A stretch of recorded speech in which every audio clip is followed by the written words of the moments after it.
This is me, back in July of 2016. So young, handsome, naive. That behind me is the tallest peak in all of Northeast China, Qingbai Mountain. And definitely not a painting.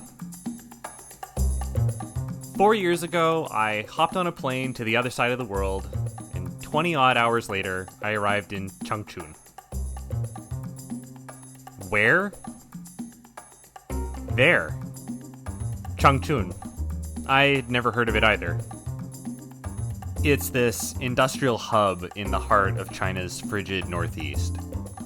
A city of 4 million people, which somehow makes it medium-sized by Chinese standards. Some important stuff happened here during World War II, but nowadays Changchun's mostly known for auto manufacturing. And there are a lot of cars and a lot of erratic drivers.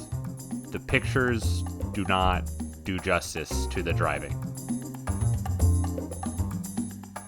The reason I had traveled all this way, risking my life on the mean streets of Changchun, was to make a documentary about the Manchu people who call this area home. The experience was chaotic, confusing, amazing, extremely stressful, and utterly unforgettable.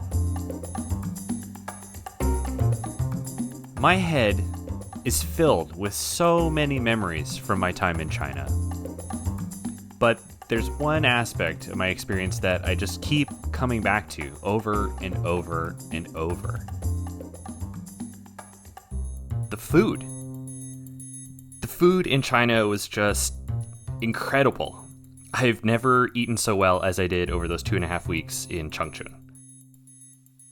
I got to try so many different dishes from all different parts of China, most of which I had never seen or heard of before. And don't get me wrong, it's not like I loved every single thing I got to eat, but food just plays such a central role in how I remember my time in China.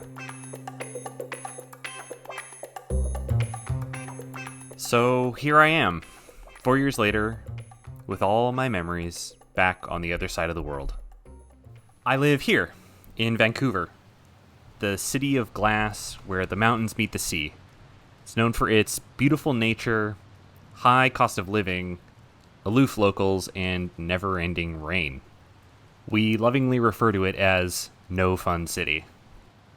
But Vancouver also has ties to China that actually predate the city itself, so there are many great options when I'm feeling nostalgic and I want to show off my chopstick skills.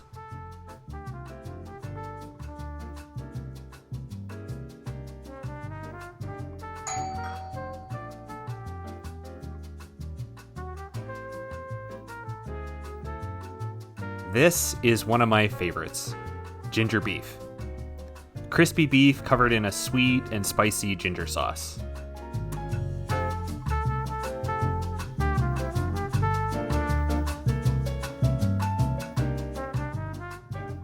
Oh, it's delicious.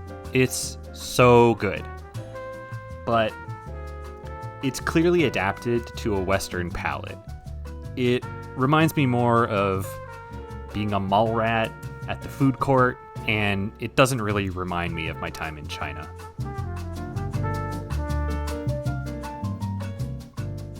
Okay, everyone knows these. Dumplings. There are dozens of kinds of dumplings in China, but these ones are called... You know what? Instead of butchering the Chinese language, I'm going to let a robot do it. 饺子 Here we go. Yeah, these actually really remind me of the dumplings I had in Changchun. They have a thick wrapper, which I guess is characteristic of Northeast China. Dumplings are actually one of the first things I ate in China.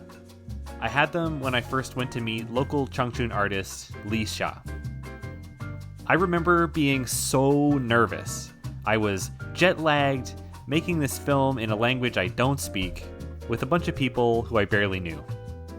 But as soon as those dumplings came to the table, she smiled, we all laughed together, and she turned out to be a really important part of my documentary. She makes these massive, intricately detailed paper cuts that capture the Manchu legends and folklore of her ancestors. Everywhere you look, there's deeper and deeper layers of symbolism.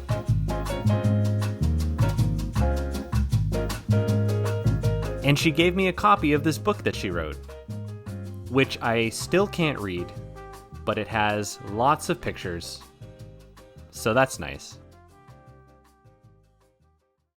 So dumplings are great, obviously, but I feel like I want something more unique to my time in Changchun. I think I have an idea. We're hitting the streets of No Fun City, baby.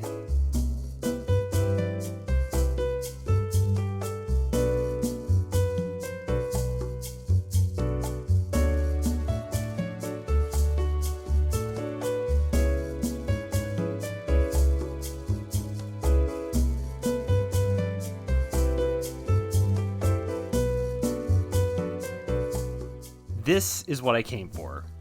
Around here, they call it Chinese barbecue, but in China, they're 串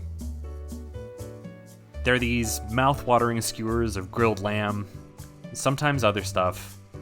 They have their origins in the far west of China along the Silk Road, but now you can pretty much find them across the country, and especially in the Northeast.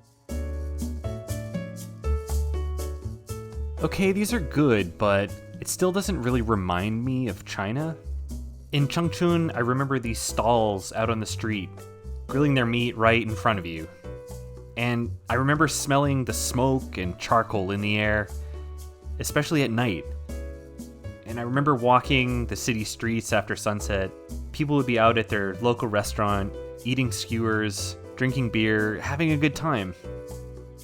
There was such a lively atmosphere on those summer nights compared to here in No Fun City, especially in these strange times. It's just not the same as when I was in China. The feeling just isn't the same.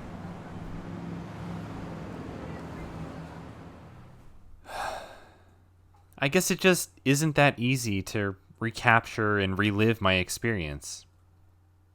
But there is one dish that I feel really encapsulated Changchun for me. I don't even know if it's really a dish. It's more of a experience. I'm talking about, 火锅 also known as hot pot. The name kind of says it all. Meat, vegetables, mushrooms, tofu, all kinds of other things that I would struggle to source here in Vancouver, and they're all cooked by you in this simmering broth that gets more and more flavorful as the evening goes on. But hot pot isn't exactly something you just eat by yourself. When I think about having hot pot in China, yeah, it was delicious, but it was this really fun and intimate way of sharing a meal. I guess my time in China wasn't really all about the food.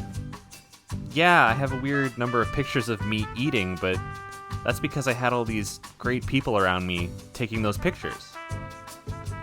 Those people that I barely knew turned out to be great friends. I remember how excited they were to show me all of this delicious food. And I remember working late into the night together to get our film finished on time. And on my last day, they all took me to this crazy water park, even though we barely slept. It was amazing. And I remember those goofy shirts that the university made us all wear. They were profoundly uncomfortable, but they insisted we wear them like some kind of filmmaker's uniform. I still have it, and it's still profoundly uncomfortable. Possibly because I'm not as skinny as I used to be. I talk a lot about wanting to go back to China, but the way the world is in 2020, I don't know when I'm going to get that chance. But when I do, I know that there will be good food, and good friends waiting for me.